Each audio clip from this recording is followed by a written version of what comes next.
오늘은 시편 8편 말씀을 통해서 크신 하나님, 또 나의 하나님 함께 만나시는 은혜가 있기를 바랍니다. 자, 시편에는 여러 가지 주제의 노래들이 있습니다. 그 중에 대표적인 게 율법시, 그 다음에 창조시, 그리고 참회시 이렇게 등등 여러 가지가 있는데, 지난 시간에는 다윗이 하나님 앞에서 범죄했을 때 자신의 죄를 뉘우치며 하나님을 찾는 그런 시였다면, 오늘 우리가 읽었던 시편 8편은 하나님의 창조물을 바라보면서 하나님의 은혜와 크심을 찬양하는 창조시라고 할 수 있습니다. 이 창조시인 시편 말씀은 8편뿐만이 아니라 또 많은 곳에서 한 5-6군데에서 또 우리가 볼 수 있는데, 저는 이 시편이 찬양으로 먼저 배워서 굉장히 익숙한 말씀이기도 합니다. 그러나 오늘은 찬양 말고 말씀을 살펴보기를 바랍니다. 자, 시편 8편에는 두 가지 내용으로 구분을 할 수가 있습니다. 첫 번째는 하나님이 창조하신 세계를 바라보면서 찬양하고, 또 그 다음은 그 가운데 인간을 세우신 목적을 함께 노래하는 시이다라고 할 수 있습니다. 그래서 시편은 두 개의 연으로 구성되어 있고, 이 두 연 모두 어찌 그리 아름다운지요라는 감탄으로 시작하고 있음을 볼 수 있습니다. 오늘은 이 내용들을 간단히 살펴보면서 기도하기를 바랍니다.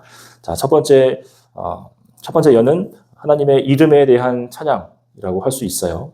그래서 오늘 1절에 보면은 여호와의 이름이 온 땅이 아름답다라고 하는데, 이것은 여호와의 이름이 예쁘게 지어져서 아름답다라고 말하는 게 아니라 하나님의 이름이 온 땅에 가득합니다라고 하는 그런 뜻입니다.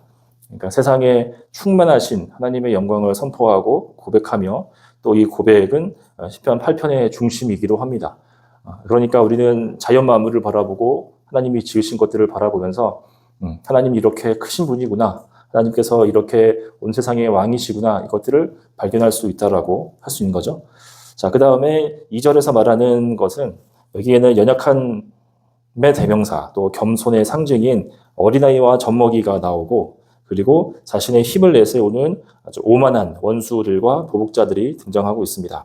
그런데 하나님께서는 이렇게 연약하고 또 겸손해 보이는 힘없는 어린아이와 젖먹이들의 입을 사용하셔서 오만하고 악한 자들의 입을 다물게 만드시고, 그리고 이것으로 하나님의 권능을 드러내십니다. 이것은 하나님께서 작은 자를 사용하셔서 강한 자를 부끄럽게 만드시는 일입니다. 강한 자를 이기려고 하면은 더 강한 것을 데리고 와서 자신의 힘을 보여주면 되는데, 하나님께서는 그 권능이 얼마나 큰지 작은 자들을 사용하셔서라도 강한 자들을 부끄럽게 할 수 있다, 이런 의미입니다. 이렇게 첫 번째는 크신 하나님과 또 그분의 위엄과 능력을 찬양한다라고 했어요. 우리가 무엇을 보태거나 덧대지 않아도 하나님은 스스로 위대하신 분이시다라는 뜻입니다. 심지어 연약한 자들을 통해서도 자신의 영광을 드러내실 수 있다, 이런 뜻입니다. 자, 한편으로는 이 시편의 시인이 이렇게 하나님을 찬양하는 것이 당연한 것이다라고 할 수 있습니다. 하나님이 찬양받으시는 것은 특별한 일이 아니라 마땅히 해야 하는 일이기 때문입니다.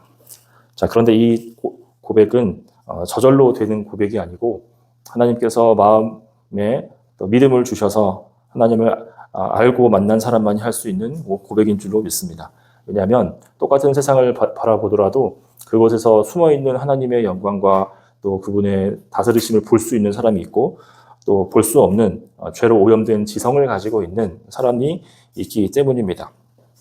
자, 그래서 우리는 세상을 바라보면서 하나님의 크심을 발견할 수 있고, 그리고 하나님은 너무 크셔서 하나님께 대적하는 자들을, 연약한 자들을 통해서도 이기실 수 있다, 이렇게 말합니다. 자, 그리고 하나님을 찬양하는 것은 마땅한 일이다, 당연한 일이다라고 했지만, 또 하나님을 찬양하는 것은 우리에게 기쁨이기도 합니다. 하나님을 찬양하는 게 우리의 기쁨입니다. 왜냐하면 하나님이 만드신 피조물들의 목적은 창조주이신 하나님을 찬양하는 것이기 때문입니다. 그래서 모든 피조물이 하나님을 찬양한다라고 했어요. 꽃의 그 아름다움으로 하나님을 찬양하고 있고, 그리고 큰 폭포와 또 높은 산들은 그 웅장함을 통해서 하나님을 찬양하고 있는 것입니다. 사람도 그리고 마찬가지예요. 사람들이 선을 행하고 또 하나님 뜻에 순종하면서 살아감을 통해 우리는 하나님을 찬양하고 있습니다. 이처럼 사람은 찬양하는 존재입니다. 하나님을 만나기 전까지 그 대상을 잘 모르고 엉뚱한 것에 대해서 엉뚱한 사람이 만든 것을 붙들고 거기에 경배하기도 하고 또 그것에 마음을 두고 있을 뿐이지 사람은 기본적으로 찬양하는 존재입니다. 그래서 내가 무엇을 찬양할지 무엇을 경배할지 모를 때는 그것을 만들어서 찬양하기도 해요. 자기가 만들어낸 물건이나 어떤 것을 보면서 이것이 나의 하나님인 것처럼 찬양할 때라는 것입니다. 하지만 우리가 창조주 하나님을 찬양하고 또 그분을 기뻐할 때 우리는 가장 기쁨을 누릴 수 있게 됩니다. 우리는 보통 구원을 베푸신 하나님을 찬양하지만 우리는 우주를 보면서 느끼는 압도감, 그리고 동물들의 그 생동감, 그리고 꽃과 자연의 아름다움을 보면서 하나님을 발견하고 찬양하고 또 그 가운데서 우리가 감격과 기쁨을 얻는다는 것입니다. 하나님을 찬양할 때에 우리는 가장 나답다, 나다워질 수 있다라고 고백할 수 있습니다. 나중에 그래서 우리 교회도 미국이나 이런 대자연 있는 곳에 한번 가봤으면 좋겠습니다.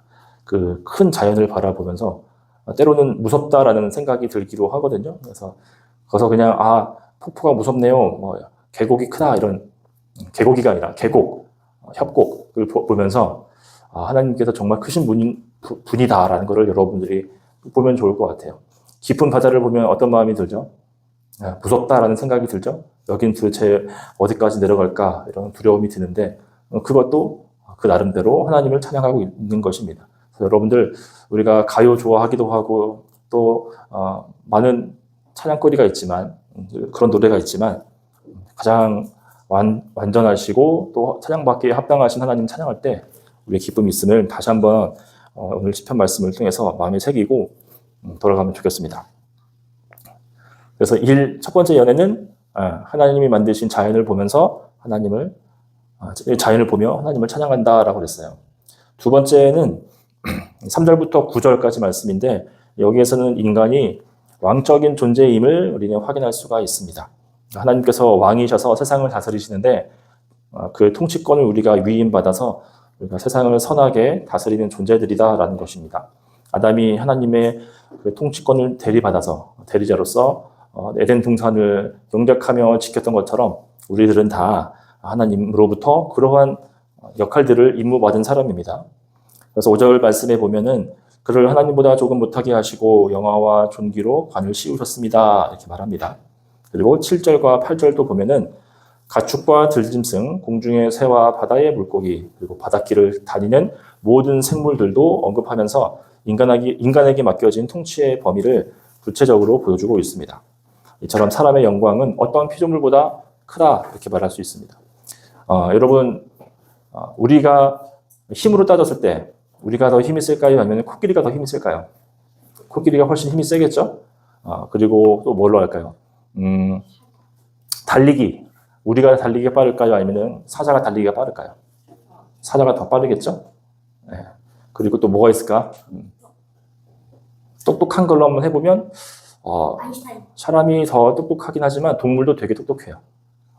대표적인 똑똑한 동물들이 고래, 돌고래가 있고 뭐 상어 같은 것도 있고 원숭이도 똑똑하죠? 침팬지도 똑똑하고 근데 사람이 정말 훌륭한 독특한 이유는 우리가 그것들을 다 다스릴 수 있다라는 점에서 그래요.